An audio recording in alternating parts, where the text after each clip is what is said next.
திருத்தூதர் பணிகள் அதிகாரம் 20. கலகம் ஓய்ந்த பின் பவுல் சீடர்களை வரவழைத்து அவர்களுக்கு ஊக்கமளித்து அவர்களை வாழ்த்திவிட்டு மாசிதோனியா புறப்பட்டு சென்றார். அந்த பகுதி வழியாக சென்று அங்குள்ளோர்க்கு அறிவுரைகள் பல கூறிய பின் கிரேக்க நாடு போய் சேர்ந்தார். அங்கே அவர் 3 மாதங்கள் செலவிட்டார். பின் சிரியாவுக்கு கப்பலேற போகும்போது அவர்கள் அவருக்கு எதிராக சதித்திட்டமிட்டதால் அவர் மாசிதோனியா வழியாக திரும்ப தீர்மானித்தார். பெரோயா நகர் பீருவின் மகன் சோப்பத்தர், தெசலோனிக்காவைச் சேர்ந்த அரிஸ்தர்க்கு, செக்குந்து, தெருபையைச் சேர்ந்த காயு, திமோத்தேயு, ஆசியாவைச் சேர்ந்த திக்கிக்கு, துரோப்பிம் ஆகியோரும் அவரோடு சென்றனர். அவர்கள் முன்னே சென்று துரோவாவில் எங்களுக்காக காத்து கொண்டிருந்தனர். நாங்கள் புளிப்பற்ற அப்ப விழா நாள்களுக்கு பின்பு பிலிப்பியிலிருந்து கப்பலேறினோம். 5 நாளில் துரோவாவிலிருந்து அவர்களிடம் போய் சேர்ந்தோம். அங்கு 7 நாள் தங்கினோம். வாரத்தின் முதல் நாள் அப்பம் பிடுவதற்காக நாங்கள் கூடியிருந்தோம்.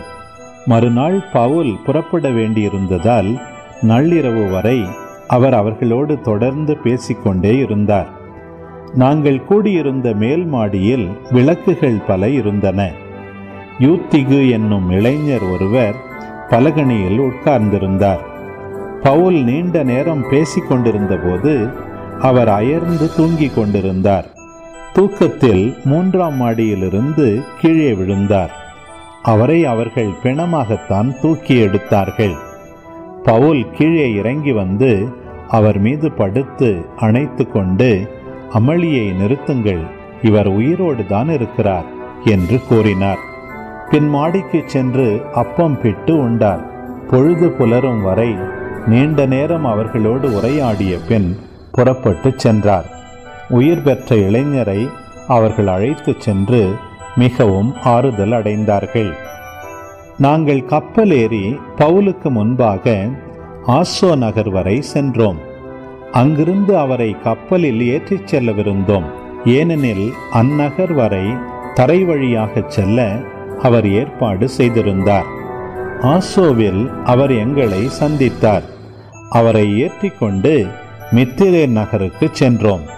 அங்கிருந்து கப்பல் ஏறி மறுநாள் கீயு தீவின் எதிர்ப்புறம் சென்றடைந்தோம். அதற்கு அடுத்த நாள் சாமு தீவுக்கும் அதற்கு அடுத்த நாள் மிலேத்து நகருக்கும் சென்றோம். பவுல் ஆசியாவில் காலம் தாழ்த்த விரும்பாததால் எபேசுக்கு போகாமலே எருசலேமுக்கு செல்ல தீர்மானித்திருந்தார். முடியுமானால் பெந்தகோஸ்து நாளில் அங்கிருக்க வேண்டும் என்று விரைவாய் சென்றார். பவுல் மிலேத்துவிலிருந்து எபேசுக்கு ஆள் அனுப்பி திருச்சபையின் மூப்பர்களை வரவழைத்தார். அவர்கள் வந்ததும் அவர்களிடம் அவர் கூறியது: நான் ஆசியாவுக்கு வந்து சேர்ந்த நாள் முதல் இந்நாள் வரை எவ்வாறு உங்களிடம் நடந்து கொண்டேன் என்பதை நீங்கள் அறிவீர்கள். யூதர்களுடைய சூழ்ச்சிகளால் எனக்கு ஏற்பட்ட சோதனைகளின் போது மிகுந்த மனத்தாழ்மையோடும் கண்ணீரோடும் ஆண்டவருக்கு பணிபுரிந்தேன். நன்மை பயக்கும் ஒன்றையும் உங்களுக்கு நான் அறிவிக்காமல் விட்டுவிடவில்லை. பொது இடங்களிலும் வீடு வீடாகவும் சென்று உங்களுக்கு கற்றுக் கொடுத்தேன். நம் ஆண்டவர் இயேசுவின் மீது நம்பிக்கை கொள்ளுமாறும் மனம் மாறி கடவுளிடம் வந்து சேருமாறும் நான் யூதரிடமும் கிரேக்கரிடமும் வற்புறுத்தி கூறினேன். இப்போதும் தூய ஆவியாருக்கு கட்டுப்பட்டு நான் எருசலேமுக்கு செல்லுகிறேன். அங்கு எனக்கு என்ன நேரிடும் என்பது தெரியாது.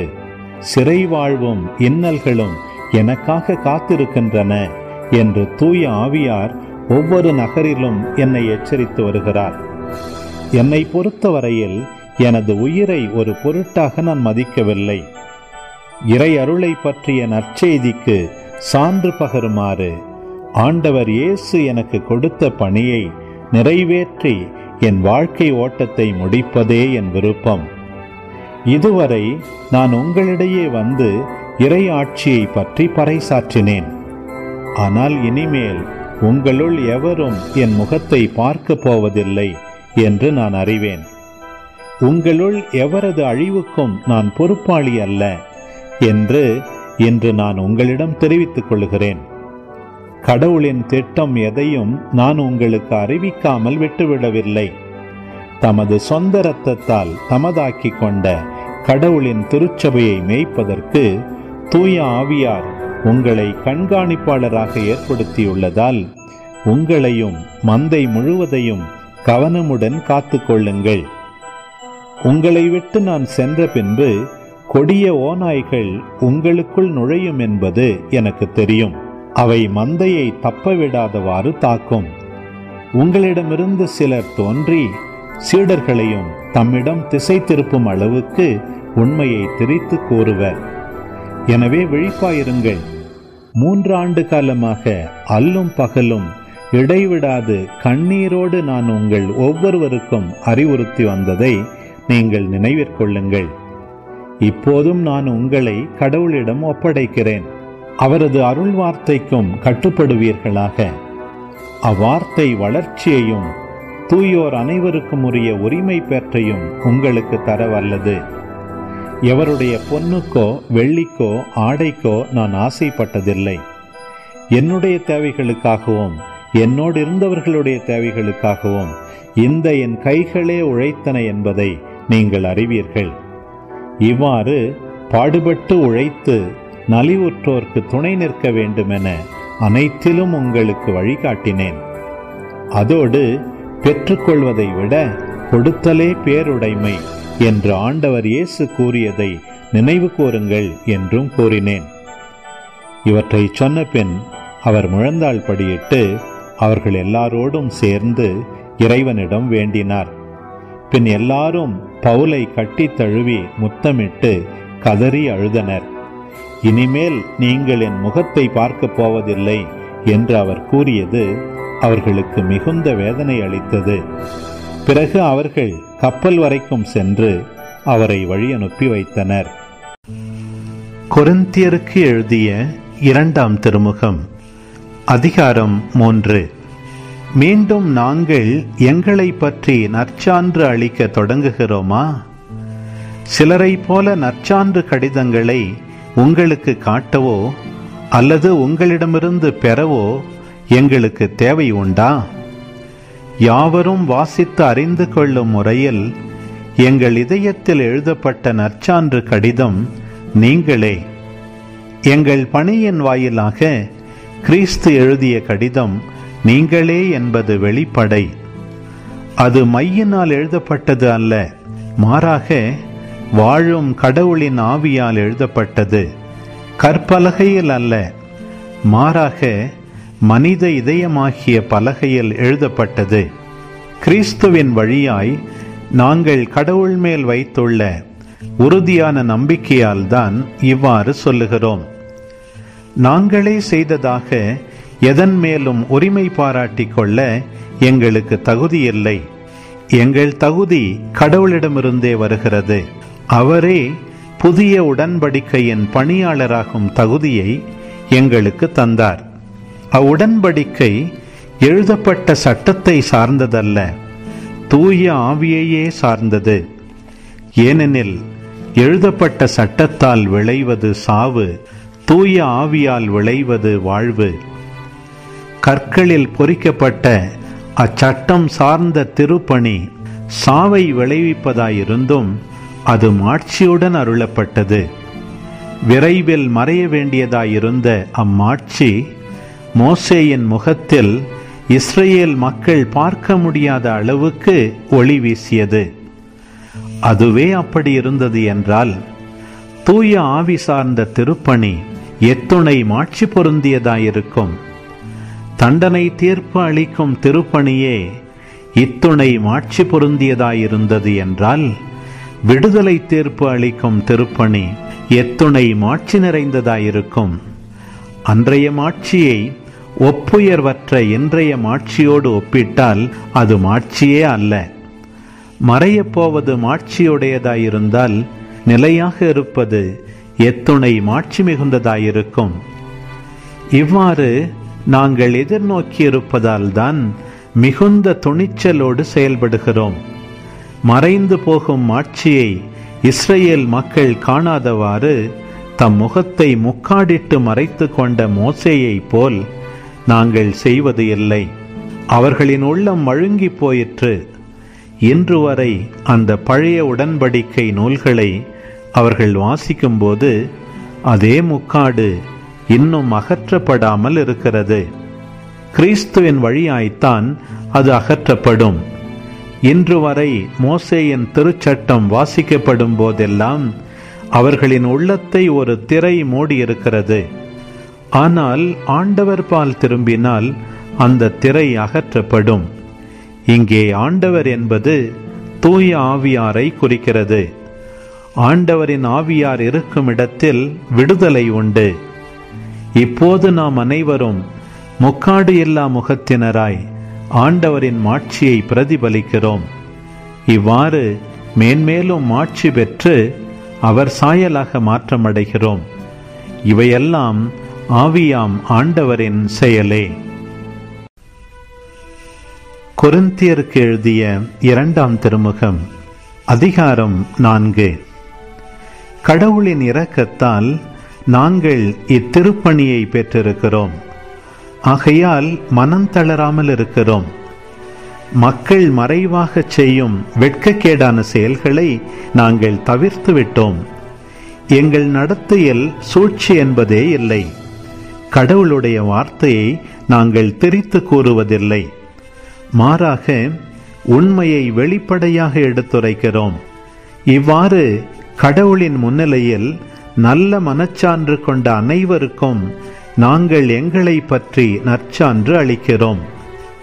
நாங்கள் அறிவிக்கும் நற்செய்தி அழிவுறுவோருக்கே அன்றி வேறு எவருக்கும் மறைக்கப்பட்டிருக்கவில்லை. இவ்வுலகின் தெய்வம் நம்பிக்கை கொண்டிராதோரின் அறிவு கண்களை குருடாக்கிவிட்டது. எனவே அவர்கள் கடவுளின் சாயலாய் விளங்கும் கிறிஸ்துவின் மாட்சி பொருந்திய நற்செய்தி ஒளியை காண முடிவதில்லை. நாங்கள் எங்களை பற்றி அல்ல, இயேசு கிறிஸ்துவை பற்றியே அறிவிக்கிறோம். அவரே ஆண்டவர் என பறைசாற்றி வருகிறோம். நாங்கள் இயேசுவின் பொருட்டு வந்த உங்கள் பணியாளர்களே. இருளிலிருந்து ஒளி தோன்றுக என்று சொன்ன கடவுளே எங்கள் உள்ளங்களில் அவரது ஒளியை வீசச் செய்தார். அது கிறிஸ்துவின் திருமுகத்தில் வீசும் கடவுளின் மாட்சியாகிய அறிவொளியே. இந்த செல்வத்தை மண்பாண்டங்கள் போன்ற நாங்கள் கொண்டிருக்கிறோம். இந்த ஈடு இணையற்ற வல்லமை எங்களிடமிருந்து வரவில்லை, அது கடவுளுக்கே உரியது என்பது இதிலிருந்து விளங்குகிறது. நாங்கள் எல்லா சூழ்நிலைகளிலும் இன்னலுற்றாலும் மனமுடைந்து போவதில்லை, குழப்பமுற்றாலும் நம்பிக்கை இழப்பதில்லை, துன்புறுத்தப்பட்டாலும் கைவிடப்படுவதில்லை, வீழ்த்தப்பட்டாலும் அழிந்து போவதில்லை. இயேசுவின் வாழ்வே எங்கள் உடலில் வெளிப்படுமாறு நாங்கள் எங்கு சென்றாலும் அவருடைய சாவுக்குரிய துன்பங்களை எங்கள் உடலில் சுமந்து செல்கிறோம். இயேசுவின் வாழ்வு சாவுக்குரிய எங்கள் உடலில் வெளிப்படுமாறு உயிரோடு இருக்கும் போதே நாங்கள் அவரை முன்னிட்டு எந்நேரமும் சாவின் வாயிலில் நின்று கொண்டிருக்கிறோம். சாவின் ஆற்றல் எங்களிலும் வாழ்வின் ஆற்றல் உங்களிலும் வெளிப்படுகிறது. நான் கடவுள் மீது நம்பிக்கையோடு இருந்தேன், ஆகவே பேசினேன் என்று மறைநூலில் எழுதியுள்ளது. அதற்கொப்ப நம்பிக்கை மனப்பான்மை கொண்டுள்ள நாங்களும் நம்புகிறோம், ஆகவே பேசுகிறோம். ஆண்டவர் இயேசுவை உயிர்த்தெழச் செய்த கடவுளே எங்களையும் அவரோடு உயிர்த்தெழச் செய்து அவர் திருமுன் நிறுத்துவார். உங்களையும் அவ்வாறே நிறுத்துவார் என்பது எங்களுக்கு தெரியும். இவை அனைத்தும் உங்கள் நன்மைக்கே நிகழ்கின்றன. இறையருள் பெறுவோரின் தொகை பெருக பெருக அவர்கள் கடவுளுக்கு செலுத்தும் நன்றியும் பெருகும்.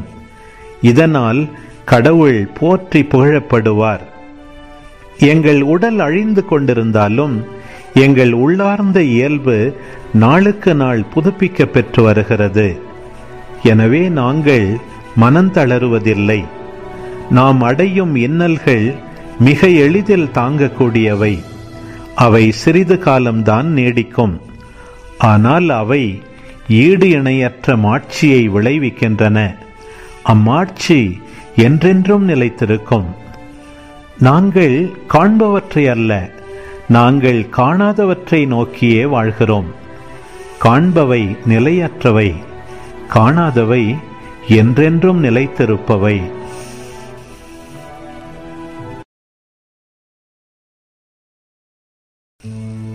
கொரிந்தியருக்கு எழுதிய 2ஆம் திருமுகம், அதிகாரம் 5.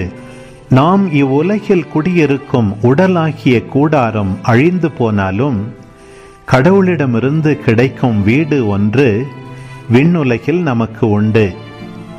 அது மனித கையால் கட்டப்படாதது, நிலையானது என்பது நமக்கு தெரியும் அல்லவா? இக்கூடாரத்தில் குடியிருக்கும் நாம் விண்ணுலகு சார்ந்த நம் வீட்டை பெற்றுக்கொள்ள ஏங்கி பெருமூச்சு விடுகிறோம். அதை பெற்றுக்கொண்டால் நாம் உறைவிடமற்றவர்களாய் இருக்க மாட்டோம். இவ்வுலக கூடாரத்தில் குடியிருக்கும் நாம் இந்நிலையை தாங்க இயலாமல் பெருமூச்சு விடுகிறோம். இக்கூடாரத்தை விட்டு விலக வேண்டும் என்பதல்ல, மாறாக விண்ணக வீட்டை பெற்றுக்கொள்ள வேண்டும் என்பதே நம் விருப்பம். வாழ்வுக்குரியது சாவுக்குரியதை தனக்குட்படுத்தும். இந்நிலை அடைவதற்கென்றே கடவுள் நம்மை தயாரித்து மீட்பை உறுதிப்படுத்தும் அடையாளமாக அவருடைய தூய ஆவியை நமக்கு வழங்கினார். ஆகவே நாங்கள் எப்போதும் துணிவுடன் இருக்கிறோம். இவ்வுடலில் குடியிருக்கும் வரையில் நாம் ஆண்டவரிடமிருந்து அகன்று இருக்கிறோம் என்பது நமக்கு தெரியும். நாம் காண்பவற்றின் அடிப்படையில் அல்ல, நம்பிக்கையின் அடிப்படையிலேயே வாழ்கிறோம். நாம் துணிவுடன் இருக்கிறோம்.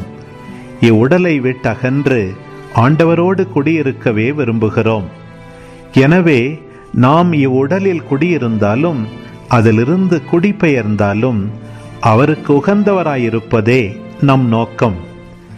ஏனெனில் நாம் அனைவருமே கிறிஸ்துவின் நடுவர் இருக்கை முன்பாக நின்றாக வேண்டும். அப்போது உடலோடு வாழ்ந்தபோது நாம் செய்த நன்மை தீமைக்கு கைமாறு பெற்றுக்கொள்ளுமாறு ஒவ்வொருவரின் செயல்களும் வெளிப்படும். ஆண்டவருக்கு அஞ்சி உழைக்கும் நாங்கள் மக்களை ஈர்க்க பார்க்கிறோம். எங்கள் செயல்கள் கடவுளுக்கு வெளிப்படை. அவை உங்கள் மனச்சான்றுக்கும் வெளிப்படையாயிருக்கும் என எதிர்பார்க்கிறேன். மீண்டும் நாங்கள் எங்களை பற்றி நற்சான்று கூறவில்லை. மாறாக எங்களை குறித்து நீங்கள் பெருமைப்பட உங்களுக்கு வாய்ப்பு அளிக்கிறோம். அப்போது உள்ளத்தை பாராமல் வெளித்தோற்றத்தை மட்டும் வைத்து பெருமை பாராட்டுவோருக்கு நீங்கள் மறுப்பு கூற இயலும். நாங்கள் மதிமயங்கியவர்கள் போல் இருக்கிறோம் என்றால் அது கடவுளுக்காகவே. அறிவு தெளிவோடு இருக்கிறோம் என்றால் அது உங்களுக்காகவே.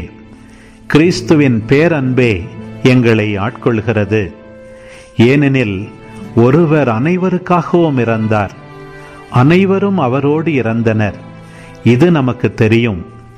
வாழ்வோர் இனி தங்களுக்கென வாழாமல் தங்களுக்காக இறந்து உயிர் பெற்றெழுந்தவருக்காக வாழ வேண்டும் என்பதற்காகவே அவர் அனைவருக்காகவும் இறந்தார். ஆகவே இனிமேல் நாங்கள் எவரையும் மனித முறைப்படி மதிப்பிடுவதில்லை. முன்பு நாங்கள் கிறிஸ்துவையும் மனித முறைப்படிதான் மதிப்பிட்டோம். ஆனால் இப்போது அவ்வாறு செய்வதில்லை. எனவே ஒருவர் கிறிஸ்துவோடு இணைந்திருக்கும் போது அவர் புதிதாக படைக்கப்பட்டவராயிருக்கிறார். பழையன கழிந்து புதியன புகுந்தன அன்றோ? இவை யாவும் கடவுளின் செயலே. அவரே கிறிஸ்துவின் வாயிலாக நம்மை தம்மோடு ஒப்புரவாக்கினார். ஒப்புரவாக்கும் திருப்பணியையும் நமக்கு தந்துள்ளார். உலகினரின் குற்றங்களை பொருட்படுத்தாமல் கடவுள் கிறிஸ்துவின் வாயிலாக அவர்களை தம்மோடு ஒப்புரவாக்கினார். அந்த ஒப்புரவு செய்தியை எங்களிடம் ஒப்படைத்தார். எனவே நாங்கள் கிறிஸ்துவின் தூதுவர்களாய் இருக்கிறோம். கடவுளே எங்கள் வாயிலாக வேண்டுகோள் விடுக்கிறார். ஆகவே கடவுளோடு ஒப்புரவாகுங்கள் என்று கிறிஸ்துவின் சார்பில் நாங்கள் மன்றாடுகிறோம். நாம் கிறிஸ்து வழியாக தமக்கு ஏற்புடையவராகுமாறு கடவுள் பாவமறியாத அவரை பாவநிலை ஏற்கச் செய்தார்.